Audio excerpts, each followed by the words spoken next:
Good morning, my dear students. Yes. So in the last class, we will have to discuss the concept is called scientific management, and the principles of scientific management we will have to discuss. Yes, that is one of the very important concept for in our examination for 4 mark, 2 mark or 1 mark.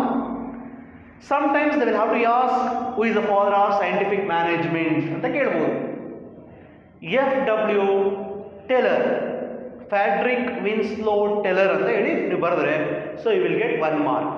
ಮತ್ತೆ ಇನ್ನೊಂದು question, what is the meaning of scientific management ಅಂತ ಕೇಳ್ತಾರೆ. Yes, scientific management, it is nothing but the use of scientific tools, methods and techniques, okay, in all the organizational activities. So in order to increase the production, the minimum cost and minimum wastages, that is the concept is called scientific management ಅಂತ ಕರಿತೀವಿ, ವೈಜ್ಞಾನಿಕ ನಿರ್ವಹಣೆ ಅಂತ ಹೇಳಿ ಕರಿತೀವಿ. ಮತ್ತೆ ಅದಾದ ನಂತರ ಟೆಕ್ನಿಕ್ಸ್ ಆಫ್ ಸೈಂಟಿಫಿಕ್ ಮ್ಯಾನೇಜ್ಮೆಂಟ್ 4 ಮಾರ್ಕ್ಗೆ ಕೇಳಬಹುದು. ಮೀನಿಂಗ್ ಕೇಳಿದ್ರೆ 2 ಮಾರ್ಕ್, ಮತ್ತೆ ಪ್ರಿನ್ಸಿಪಲ್ಸ್ ಅನ್ನು ಕೇಳಿದ್ರೆ ಟೆಕ್ನಿಕ್ಸ್ ಅಲ್ಲ, ಪ್ರಿನ್ಸಿಪಲ್ಸ್ ಅನ್ನು ಕೇಳಿದ್ರೆ 4 mark. Some of the very important principles will be there. Science not rule of thumb ಅಂತ ಹೇಳಿ ಕರಿತೀವಿ. Cooperations is not individualism, harmony is not discord, ಮತ್ತೆ optimum production. These are all the very important principles of that is scientific management ಅಂತ ಹೇಳಿ ಕರಿತೀವಿ. So that is the one of the very important concept. Okay, scientific management andre gottaitalla. Scientific management, first of all it is nothing but, so this is one of the very important process. Here in this case, scientific strategies, scientific tools, scientific methods and scientific techniques we will have to use in all the organizational activities for the purpose of, in order to increase the total production with the help of minimum cost and minimum wastages. That is the concept is called scientific management ಅಂತ ಹೇಳಿ ಕರಿತೀವಿ. ಗೊತ್ತಾಯ್ತಲ್ಲ? Scientific management is nothing but the use of scientific tools, methods, techniques, okay na, in use in all the organizational activities in order to increase the production, okay na, with the minimum cost and minimum wastages. That is the concept is called scientific management. ಇದನ್ನ last class ಅಲ್ಲಿ discuss ಮಾಡಿದ್ವಿ. But today we will have to discuss one of the very important topic for in our examination. That is the concept is called techniques of scientific management. Techniques of scientific management. Techniques of scientific management.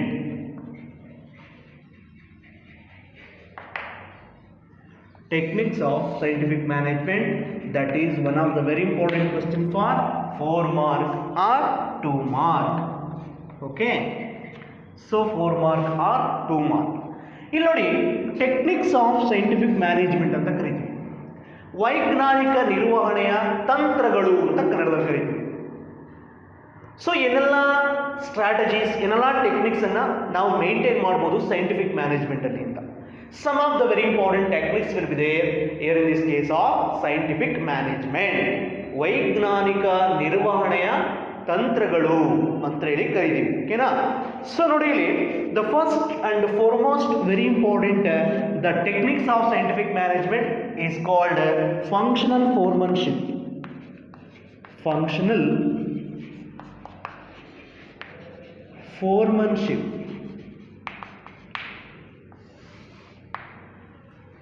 ಕಾರ್ಯಾತ್ಮಕ ಮೇಲ್ವಿಚಾರಣೆ ಅಂತೇಳಿ ಕರಿತೀವಿ. ಕಾರ್ಯಾತ್ಮಕ ಮೇಲ್ವಿಚಾರಣೆ.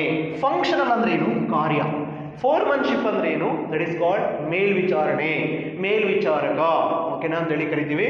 That is the concept is called functional ಫೋರ್ಮನ್ಶಿಪ್.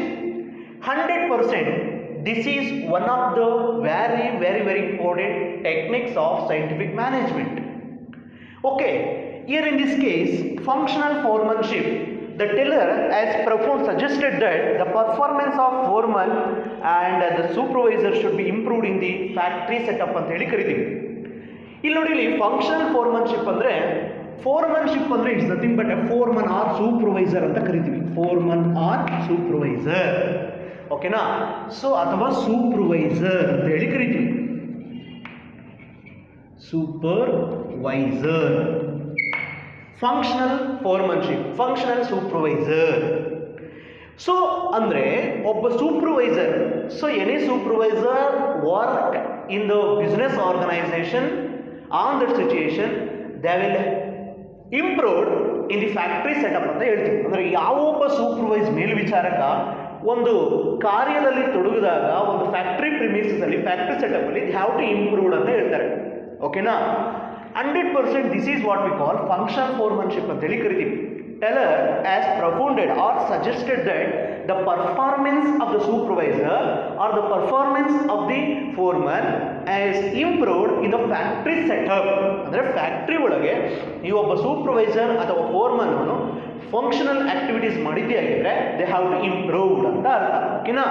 So improve ಆಗಬೇಕು ಅಂದಾಗ so some of the very important qualities is required. Qualities are required of the that is called supervisor or a foreman. Some of the very important qualities is required. So what are those important qualities? First one, intelligence, knowledge. Okay, intelligence, knowledge, education, judgment, energy, health. These are all the very important qualities is required to improve in the functional foremanship ಅಂತ ಹೇಳಿ ಕರಿತೀವಿ. ಅರ್ಥ ಆಗ್ತಿದೆಯಲ್ಲ? ಈ functional ಫೋರ್ಮನ್ಶಿಪ್ ಅಲ್ಲಿ ಒಬ್ಬ supervisor ಆದವನು ಯಾವ ರೀತಿ ಇಂಪ್ರೂವ್ ಆಗ್ತಾನೆ, ಆ ಇಂಪ್ರೂವ್ ಆಗಲಿಕ್ಕೆ ಏನು ಕ್ವಾಲಿಟೀಸ್ ಬೇಕು ಅಂದರೆ ಫಸ್ಟ್ ಆಫ್ ಆಲ್ ಎಜುಕೇಷನ್ಸ್ ಇರಬೇಕು, ಇಂಟೆಲಿಜೆನ್ಸ್ ಇರಬೇಕು, ನಾಲೆಡ್ಜ್ ಇರಬೇಕು, ಆನೆಸ್ಟಿ ಇರಬೇಕು, ಎನರ್ಜಿ ಇರಬೇಕು, ಮತ್ತೆ ದಟ್ ಈಸ್ ಕಾಲ್ಡ್ ಹೆಲ್ತ್ ಇರಬೇಕು. ಇವೆಲ್ಲ ಕ್ವಾಲಿಟೀಸ್ ಇತ್ತು ಅಂದರೆ 100% so they have to improve in the factory setup ಅಂತ ನಾವು ಹೇಳ್ಬೋದು. ಓಕೆನಾ? ಮತ್ತೆ that is called so these are all the very important qualities is required since all these qualities are not found in a single person. ಈ ಎಲ್ಲ qualities ಅಂತ ಏನು ಹೇಳಿದೆ, ಎಲ್ಲ ಕ್ವಾಲಿಟೀಸ್ಗಳು ಕೂಡ ಸೊ ಒಬ್ಬನಲ್ಲೇ ಇರಲಿಕ್ಕೆ ಸಾಧ್ಯ ಇಲ್ಲ. ಓಕೆನಾ? ಇದ್ರೂ ಇರ್ಬೋದು, ಇಲ್ಲದೇ ಇದ್ರೂ ಇರ್ಬೋದು. ಕ್ಲಿಯರಾ? So this is the concept is called functional foremanship ಅಂತ ಹೇಳಿ ಕರಿತೀವಿ. ಅರ್ಥ ಆಗ್ತಿದೆಯಲ್ಲ? ಫಂಕ್ಷನಲ್ ಫೋರ್ಮನ್ಶಿಪ್ ಅಂದರೆ so this is one of the very important technique of scientific management. Here in this case the Taylor has suggested that as a supervisor of the business or foreman of the business, okay na, so is improved, okay, so improved in the that is called should be improved in the factory setup. Okay na, improved in the factory setup. So when the supervisor or foremen are working in the business organization, some of the very important qualities is required to improve in the factory setup. The first and foremost, the very important quality is called intelligence, okay, knowledge, education, tact, next health, energy, okay na, so honesty. These are all the very important qualities is required to do the activities in the business organization or functions in the business organization. That is the concept is called functional foremanship ಅಂತ ಹೇಳಿ ಕರಿತೀವಿ. ಅರ್ಥ ಆಗ್ತಿದಿಲ್ಲ?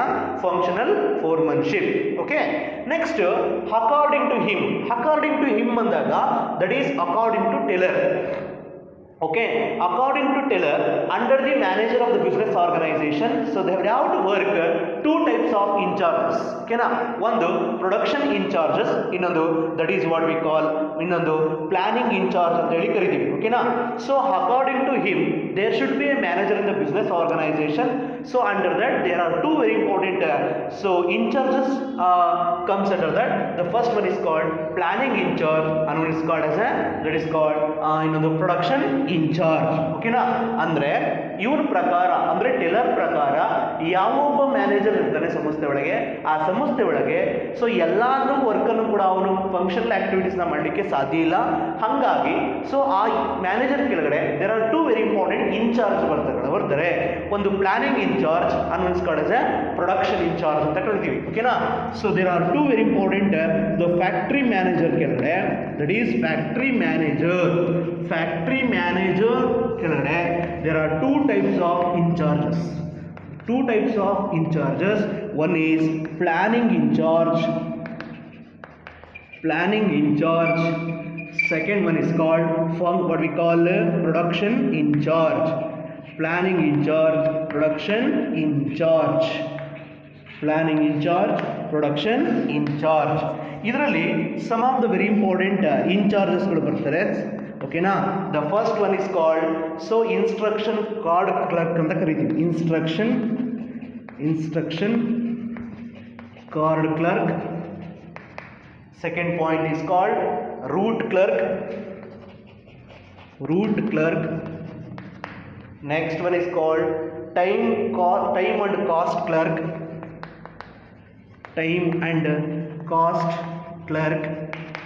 Next one is called disciplinarian.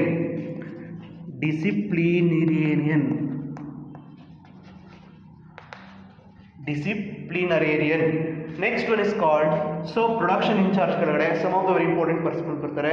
speed boss,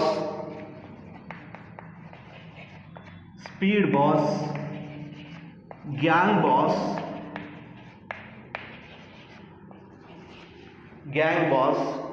repair boss,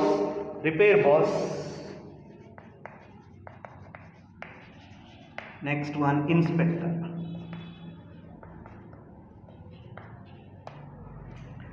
ಇಲ್ಲಿ ನೋಡಿ functional foremanship ಅಂದರೆ ಗೊತ್ತಾಯ್ತು ನಿಮಗೆ. ಈ ಫಂಕ್ಷನಲ್ ಫೋರ್ಮನ್ಶಿಪ್ ಅಲ್ಲಿ ಒಬ್ಬರು ಫ್ಯಾಕ್ಟ್ರಿ ಮ್ಯಾನೇಜರ್ ಅಂತ ಇರ್ತಾರೆ. ಈ ಫ್ಯಾಕ್ಟ್ರಿ ಮ್ಯಾನೇಜರ್ ಆದವನು ಎಲ್ಲ ವರ್ಕನ್ನು ಕೂಡ ಎಲ್ಲ ಫಂಕ್ಷನಲ್ ಆಕ್ಟಿವಿಟೀಸ್ನು ಕೂಡ ಮೇಂಟೈನ್ ಮಾಡಲಿಕ್ಕೆ ಸಾಧ್ಯ ಇಲ್ಲ. ಅದಕ್ಕೋಸ್ಕರ ಇವ್ರ ಅಂಡರಲ್ಲಿ ಇವ್ರ ಕೈ ಕೆಳಗಡೆ there are two very important incharges ಬರ್ತಾರೆ. One is called planning incharge ಅಂತ ಕರಿತೀವಿ, ಅನ್ನೊಂದು ಇಸ್ ಕಾಲ್ಡ್ ಪ್ರೊಡಕ್ಷನ್ ಇನ್ಚಾರ್ಜ್ ಅಂತ ಕರಿತೀವಿ. Planning in charge under that, there are four very important workers are comes. The instruction card clerk ಅಂತ ಕರಿತೀವಿ, root clerk ಅಂತ ಕರಿತೀವಿ, time and cost clerk ಅಂತ ಕರಿತೀವಿ, disciplinarian ಅಂತ ಹೇಳಿ ಕರಿತೀವಿ. These are all the four very important persons are comes under in planning in charge. ಗೊತ್ತಾಯ್ತಲ್ಲ?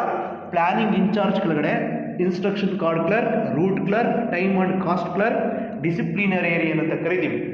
ಇನ್ the same way production incharge ಕೆಳಗಡೆ ಇಷ್ಟು ಜನ ಬರ್ತಾರೆ. ಸ್ಪೀಡ್ ಬಾಸ್ ಅಂತ ಹೇಳಿ, gang boss, repair boss, inspector. These are all the four persons are comes under in production incharge ಅಂತ ಕರಿತೀವಿ. ಗೊತ್ತಾಯ್ತಲ್ಲ? ಒಂದು ಫಂಕ್ಷನ್ ಮಾಡಬೇಕಾದ್ರೆ, ಫಂಕ್ಷನ್ ಅಂದರೆ ಕಾರ್ಯ ಚಟುವಟಿಕೆಗಳನ್ನು ಸಂಸ್ಥೆಯಲ್ಲಿ ನಡೆಸಬೇಕಾದ್ರೆ ಒಬ್ಬ ಮ್ಯಾನೇಜರ್ ಆದವನು ಈಚ್ ಆ್ಯಂಡ್ ಎವ್ರಿ ಆಕ್ಟಿವಿಟೀಸ್ನ ಮಾಡಲಿಕ್ಕೆ ಸಾಧ್ಯ ಇಲ್ಲ. ಓಕೆನಾ? ಹಾಗಾಗಿ ಇವ್ರ ಕೈ ಕೆಳಗಡೆ ಅಂದರೆ you under that there are two very important incharges. One is called planning incharge, ಅನೊನ್ is called as a production incharge. Okay, this is called functional foremanship ಅಂತ ಕರಿತೀವಿ. ಅರ್ಥ ಆಗ್ತಿದೆಯಲ್ಲ? ನೋಡಿ, ಇನ್ನೊಂದ್ಸತಿ ಹೇಳ್ತೀನಿ. Functional foremanship is nothing but the Taylor suggested that each and every foreman R supervisor is supervisor improved in the factory setup. Some of the very important qualities is required to improve in the activities in the business organisation. That qualities are called intelligence. ಓಕೆನಾ? Next knowledge, next education, tact, health, honesty. These are all the very important qualities is required to improve in the factory premises. Clear? Next, according to him, even the working in the business organization, clear? The factory managers will be there. Under that, the factory manager, there are two very important in charges will comes under. That is planning in charge, one is called as a production in charge. Okay na? Planning in charge, there are two very important persons are comes under. That is instructions card clerk, root clerk, time and cost clerk, disciplinarian, production in charge, speed boss, gang boss, repair boss, inspector. Clear?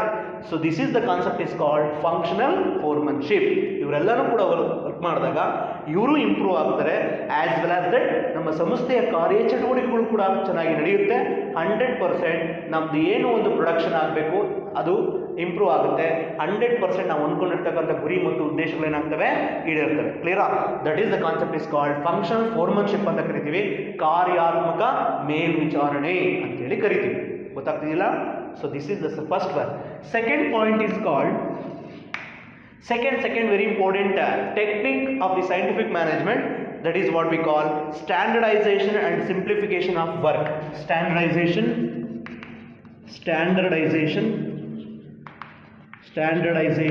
and simplification of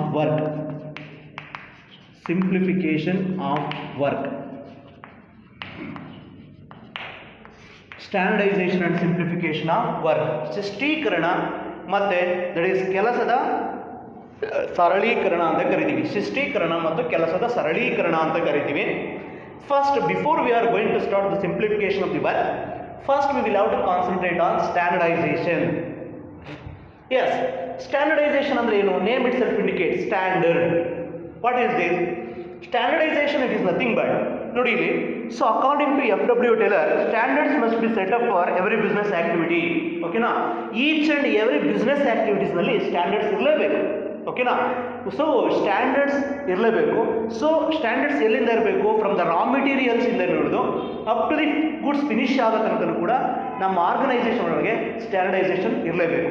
ಓಕೆನಾ, starting from the production, ಓಕೆನಾ, starting from the raw material ಅಲ್ಲಿಂದ ನೋಡಿದು so up to the end of finished product ಅಲ್ಲಿ ತನಕ ಕೂಡ in between standardisation ಸಂಸ್ಥೆಯೊಳಗೆ ಇರಲೇಬೇಕು. Clear? Standardisation it is one of the very important techniques of scientific management. So standardisation of process, raw materials, time, product, machinery, methods, working conditions ಎಲ್ಲದರಲ್ಲೂ ಕೂಡ standardisation ಇರಬೇಕು. According to FW Taylor, standardization is required in all the business activities, from the purchasing of raw materials, from the production of goods and services, finished goods, working conditions, time, methods ಎಲ್ಲದರಲ್ಲೂ ಕೂಡ ಸ್ಟ್ಯಾಂಡರ್ಡೈಸೇಷನ್ನು ಇರಬೇಕಾಗುತ್ತೆ. ಯಾರ ಪ್ರಕಾರ? According to FW Taylor. According to FW Taylor, standardisation is required in all the business activities. ಓಕೆನಾ, standardisation in the sense when we will have to purchase raw materials, so we will have to purchase the standardized raw material. Okay na, so we will have to adopt the machinery, we will have to adopt the working conditions. Okay na, so that is also a standardized. Okay na, methods, techniques. Okay na, time. Okay, next what we call machinery. ಏನೇ ಇದ್ರೂ ಕೂಡ ಎಲ್ಲ fully standardise ಆಗಿರಬೇಕು. ಕ್ಲಿಯರಾ? That is the concept is called standardisation ಅಂತ ಕರಿತೀವಿ. ಓಕೆನಾ, ನಾವು ರಾ ಮೆಟೀರಿಯಲ್ನ ಪರ್ಚೇಸ್ ಮಾಡೋದ್ರಿಂದ ಆಗಿರ್ಬೋದು, ಒಂದು ವಿಧಾನನ ತೆಗೆದುಕೊಳ್ಳೋದಾಗಿರ್ಬೋದು, ವರ್ಕಿಂಗ್ ಕಂಡೀಷನ್ಸ್ ಆಗಿರ್ಬೋದು, ಟೈಮ್ ಆಗಿರ್ಬೋದು, ಪ್ರತಿಯೊಂದು ಈಚ್ ಅಂಡ್ ಎವ್ರಿ ಆಕ್ಟಿವಿಟಿನೂ ಕೂಡ ಏನಾಗಿರಬೇಕು? ಸ್ಟ್ಯಾಂಡರ್ಡೈಸ್ ಆಗಿರಬೇಕು. ಕ್ಲಿಯರಾ? That is the concept is called standardisation ಅಂತ ಕರಿತೀವಿ. ಅರ್ಥ ಆಗ್ತಿದೆಯಲ್ಲ? Standardisation according to FW Taylor, standardisation is nothing but ಓಕೆನಾ each and every business activity. So standardisation is required. ಓಕೆನಾ, so when we have to purchase raw materials, so from the starting the purchasing the raw materials up to the end of working conditions in between fully standardized. Okay na, is required of our business organization. Okay na, that is the concept is called standardization ante karitivi. 100% this is one of the very important techniques of the scientific management. Simplification of work. Okay na, ಅಂದ್ರೆ ಕೆಲಸದ ಸರಳೀಕರಣ ಅಂತ ಕರಿತೀವಿ, ಸರಳವಾಗಿ ಮಾಡ್ತಕ್ಕಂಥದ್ದು. ಓಕೆನಾ, ನೋಡಿ ಇಲ್ಲಿ ಸಿಂಪ್ಲಿಫಿಕೇಶನ್ ಆಫ್ ವರ್ಕ್ ಅಂತ ಕರಿತೀವಿ. This is also one of the very important techniques of the scientific management ಅಂತ ಕರಿತೀವಿ. ಇಲ್ಲಿ ನೋಡಿ, simplification is nothing but eliminating unnecessary varieties, sizes, ಓಕೆನಾ, diversifications, dimensions, unnecessary diversity products etcetera. This is what we call simplification of work ಅಂತ ಕರಿತೀವಿ. ಅಂದ್ರೆ work ಅನ್ನ simplify ಮಾಡ್ತಕ್ಕಂಥದ್ದು. ಓಕೆನಾ, ನೋಡಿ ಇಲ್ಲಿ simplification is nothing but what we call eliminating unnecessary varieties. ಓಕೆನಾ, ಅನ್ನೆಸೆಸರಿ ವೆರೈಟೀಸ್. ಈಗ ಒಂದು ಪ್ರಾಡಕ್ಟ್ಸ್ ಅನ್ನು ಮಾರಿದ್ದೀವಿ, ನೂರಾರು ಥರ ಮ್ಯಾನುಫ್ಯಾಕ್ಚರ್ ಮಾಡ್ತೀವಿ. ಆ ನೂರಾರು ಥರ ಮ್ಯಾನುಫ್ಯಾಕ್ಚರ್ ಮಾಡೋ ಬದಲು ಓಕೆನಾ 1 or 2 ಟೈಪ್ಸ್ ಅಲ್ಲಿ ಸರಿಯಾಗಿರ್ತಕ್ಕಂಥ ಒಂದು ವಸ್ತುಗಳನ್ನ ಮ್ಯಾನುಫ್ಯಾಕ್ಚರ್ ಮಾಡಿದ್ರೆ ಸಾಕು. ಓಕೆನಾ, ಎಲಿಮಿನೇಟಿಂಗ್ ದಿ ಅನ್ನೆಸೆಸರಿ ವೆರೈಟೀಸ್. ಓಕೆನಾ, ಸೈಜಸ್. ಈಗ ನಾವು ಯಾವುದೋ ಒಂದು ಪ್ರಾಡಕ್ಟ್ಸ್ ಅನ್ನ ನೂರಾರು ಸೈಜಲ್ಲಿ ಮ್ಯಾನುಫ್ಯಾಕ್ಚರ್ ಮಾಡ್ತೀವಿ. 100 gram, so 100 gram, 200 gram, 300 gram, 400 gram, 600 gram, ಅದನ್ನೆಲ್ಲ ಬಿಟ್ಟು ಮಿನಿಮಮ್ ಒಂದು ಲೆವೆಲಲ್ಲಿ ಒಂದು ಸೈಜಸ್ ಅಲ್ಲಿ ನಾವೇನು ಮಾಡಬೇಕಾಗುತ್ತೆ? ಒಂದು ಮ್ಯಾನುಫ್ಯಾಕ್ಚರ್ ಅನ್ನ ಮಾಡಬೇಕಾಗುತ್ತೆ. ಮತ್ತೆ ಎಲಿಮಿನೇಟಿಂಗ್ ಡೈವರ್ಸಿಟಿ ಪ್ರಾಡಕ್ಟ್ಸ್, ಬೇರೆ ಬೇರೆ ರೀತಿ ಮ್ಯಾನುಫ್ಯಾಕ್ಚರ್ ಮಾಡೋ ಬದಲು ನಮ್ಮ ಒಂದು ಕ್ವಾಲಿಟೀಸ್ ತಕ್ಕಂತೆ ನಮ್ಮ ಪ್ರಾಡಕ್ಟ್ಸನ್ನು ಸೊ ಮೇಂಟೈನ್ ಮಾಡಿದ್ರೆ ಸಾಕು. ಓಕೆನಾ, ಸೊ ಹಂಗಾಗಿ ಬೇರೆ ಬೇರೆ ರೀತಿಯಲ್ಲಿ ಮ್ಯಾನುಫ್ಯಾಕ್ಚರ್ ಮಾಡೋ ಬದಲು ಇರೋ ಪ್ರಾಡಕ್ಟ್ಸನ್ನೇ ನಾವು ಒಂದು ಇದರಲ್ಲಿ ಸೊ ಒಂದು ಸ್ಟ್ಯಾಂಡರ್ಡೈಸ್ ಆಗಿ ಮೇಂಟೈನ್ ಮಾಡಬೇಕು ಅಂತ ಇದ್ರು. ದಟ್ ಈಸ್ ಕಾಲ್ಡ್, ಇವ್ರು ಹೇಳ್ತಕ್ಕಂಥ FW Taylor ಹೇಳ್ತಕ್ಕಂಥ ಮಾತು, that is called simplification of work ಅಂತ ಹೇಳಿ ಕರಿತೀವಿ. That is called simplification of work. According to Taylor, FW Taylor the main aim is called what we call unnecessary things ಅನ್ನ. ಓಕೆನಾ, eliminating unnecessary products, eliminating unnecessary diversity products, eliminating unnecessary varieties, sizes. ಓಕೆನಾ, ಇವೆಲ್ಲ eliminate ಮಾಡಿ so ಎಷ್ಟು ಬೇಕೋ ಅಷ್ಟನ್ನ ಮಾಡ್ಕೊತಕ್ಕಂಥದ್ದೇ that is called simplification of work ಅಂತ ಹೇಳಿ ಕರೀತೀವಿ. ಓಕೆನಾ, 102% this is one of the very important the techniques of the scientific management. ಗೊತ್ತಾಯ್ತಲ್ಲ? ಸಿಂಪ್ಲಿಫಿಕೇಶನ್ ಅಂದ್ರೆ simplification is nothing but according to FW Taylor, so eliminating the unnecessary varieties, sizes, diversification of the products. Okay na, that is the concept is called simplification of work. Okay, next one is called method study. So this is the third very important techniques of the scientific management. That one is called method study in the curriculum. What it is? Method study. This is the third very important methods of the scientific management. The object of method study is to find out one best method way for doing the job ಅಂತ ಹೇಳಿ ಕರಿತೀವಿ. ಓಕೆನಾ? So doing what we call method study ಅಂದ್ರೆ method study the main objective was called, so we will have to select the best way for doing the job of the business organization. ಈಗ ಒಂದು work ಅನ್ನ ಮಾಡಲಿಕ್ಕೆ ಸಾಕಷ್ಟು ಮೂಲಗಳಿದೆ, ಸಾಕಷ್ಟು ದಾರಿ ಇದೆ. ಈಗ ಎಕ್ಸಾಂಪಲ್, ಈಗ ನಾವು ಎಲ್ಲೋ ಇರ್ತೀವಿ, ಗುಬ್ಬಿಗೆ ಬರಬೇಕು ಅಂದರೆ ಎಕ್ಸಾಂಪಲ್ ತುಮಕೂರಿನಲ್ಲಿ ಇರ್ತೀವಿ, ತುಮಕೂರಿಂದ ಗುಬ್ಬಿಗೆ ಬರಬೇಕು ಅಂದರೆ ಸೊ 4 ಮಾರ್ಗಗಳಿರ್ತವೆ, ಹೆಂಗೆ ಬೇಕಾದರೂ ಬರ್ಬೋದು. ಅದರಲ್ಲಿ ಈಸಿ ಬೆಸ್ಟ್ ವೇ ಯಾವುದಿರುತ್ತೆ that one will have to selected ಅಂತ ಅರ್ಥ. ಓಕೆನಾ? ಸೊ ಹಂಗಾಗಿ ಯಾವುದು ಈಸಿಯಾಗಿ ನಾವು ವರ್ಕನ್ನು ಮಾಡ್ಬೋದು, ಯಾವುದು ಈಸಿಯಾಗಿ ನಮ್ಮ ಗುರಿ ಮತ್ತು ಉದ್ದೇಶಗಳು ಏನಿರ್ತವೆ ಆ ಒಂದು ಮೆಥಡನ್ನು ನಾವೇನು ಮಾಡಬೇಕಾಗುತ್ತೆ, ಸೆಲೆಕ್ಟ್ ಮಾಡಬೇಕು. ಓಕೆನಾ? Best way will have to selected for doing the job of the business organisation. ಓಕೆನಾ? ಒಂದು ಗುರಿ ಮತ್ತು ಉದ್ದೇಶಗಳನ್ನು ಈಡೇರಿಸೋದಕ್ಕೆ, ಒಂದು ಕೆಲಸವನ್ನು ಮಾಡಲಿಕ್ಕೆ 100 ಮಾರ್ಗಗಳಿರುತ್ತೆ. ಓಕೆನಾ? ಅದರಲ್ಲಿ ಯಾವುದು ಬೆಸ್ಟ್ ಒನ್ ಇರುತ್ತೆ that method will have to selected ಅಂತ ಅರ್ಥ. ಓಕೆನಾ? That is the concept is called method study ಅಂತ ಕರಿತೀವಿ. ಓಕೆನಾ? Method study the main objective is called we will have to select the best way for doing the activities in the business organisation. ಓಕೆನಾ? Best way for doing the job ಅಂತ ಹೇಳಿ ಕರಿತೀವಿ. That is the concept is called method study ಅಂತ ಕರಿತೀವಿ. ಅರ್ಥ ಆಗ್ತಿದೆಯಲ್ಲ? Method study ಅಂದರೆ method study this is also one of the very important techniques of the scientific management here in this case. So one best way is selected for doing the job of the business organization. That is the concept is called method study. Okay, so next fourth point, fourth very important techniques of scientific management, that one is called time study. What we call time study. enta study? Time study, samaya ಅಧ್ಯಯನ. Time study ನೋಡಿ, time study ಅಂತ ಕರಿತೀವಿ. Time study, what is this? Time study ಅಂದರೆ ಏನು? So time study is conducted to determine the standardised time required to perform well defined job. ಓಕೆನಾ? ಒಂದು ಜಾಬನ್ನು complete ಮಾಡಲಿಕ್ಕೆ, ಒಂದು ಪ್ರಾಡಕ್ಟನ್ನು ಕಂಪ್ಲೀಟ್ ಮಾಡಲಿಕ್ಕೆ ಎಷ್ಟು ಟೈಮ್ ತಗೊಳುತ್ತೆ? How much time is required to produce one product? How much time is required to complete particular job? That is called as a time study ಅಂತ ಕರಿತೀವಿ. ಅಂದರೆ ಸಂಸ್ಥೆಯಲ್ಲಿ ಒಂದು ಕೆಲಸ ಇರುತ್ತೆ, ಒಂದು ವರ್ಕ್ ಇರುತ್ತೆ, ಆ ವರ್ಕನ್ನು ನಾವು ಕಂಪ್ಲೀಟ್ ಮಾಡಬೇಕು ಅಂದಾಗ ಎಷ್ಟು ಟೈಮನ್ನು ತೆಗೆದುಕೊಳ್ಳುತ್ತೆ, ಎಷ್ಟು ಅವಧಿಯನ್ನು ತೆಗೆದುಕೊಳ್ಳುತ್ತೆ, ಎಷ್ಟು ಸಮಯವನ್ನು ತೆಗೆದುಕೊಳ್ಳುತ್ತೆ ಅನ್ನೋದನ್ನ ಸ್ಟಡಿ ಮಾಡ್ತೀವಿ. ಓಕೆನಾ? That is the concept is called time study ಅಂತ ಕರಿತೀವಿ. ಅರ್ಥ ಆಗ್ತಿದೆಯಲ್ಲ? Time study is nothing but, so time study is nothing but how much time is required to complete the particular job. That one will have to study here in this case of study, time study ಅಂತ ಕರಿತೀವಿ. ಓಕೆನಾ? ಒಂದು work ಇರುತ್ತೆ, ಆ ವರ್ಕನ್ನು ಸಂಸ್ಥೆ ಒಳಗೆ complete ಮಾಡಬೇಕಾದ್ರೆ ಓಕೆನಾ, ಸೊ ಎಷ್ಟು ಟೈಮನ್ನು ತೆಗೆದುಕೊಳ್ಳುತ್ತೆ ಅನ್ನೋದನ್ನ ನಾವು ಏನು ಮಾಡ್ತೀವಿ, ಸೊ ಸ್ಟಡಿ ಮಾಡ್ತೀವಿ.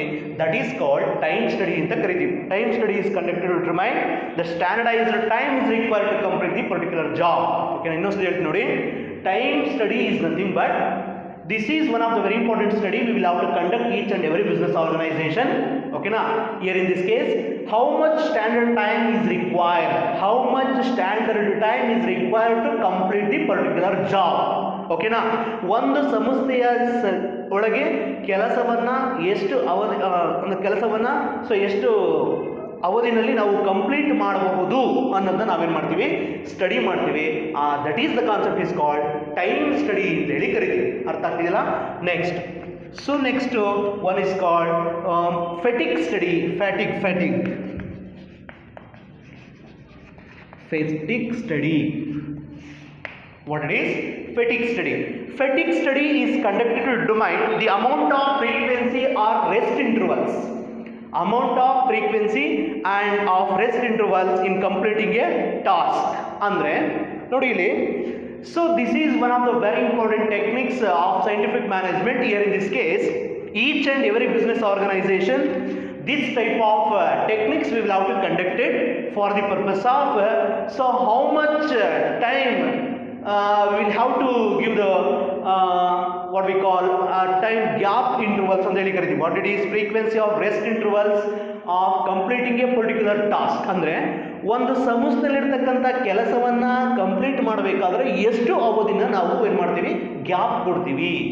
ಅವರು ತಿಂಡಿ ತಿನ್ನೋಕ್ಕಾಗಿರ್ಬೋದು, ಊಟ ಮಾಡೋಕ್ಕಾಗಿರ್ಬೋದು, ಕಾಫಿ ಆಗಿರ್ಬೋದು, ಇದ್ರ ಮಧ್ಯೆ ಎಷ್ಟು ಗ್ಯಾಪನ್ನು ಕೊಡ್ತೀವಿ ಅನ್ನೋದನ್ನ ಸ್ಟಡಿ ಮಾಡೋದನ್ನೇ ಫೆಟಿಗ್ ಸ್ಟಡಿ ಅಂತ ಕರಿತೀವಿ. ಆಯಾಸ ಅಧ್ಯಯನ ಅಂತ ಕರಿತೀವಿ, ಫೆಟಿಗ್ ಸ್ಟಡಿ.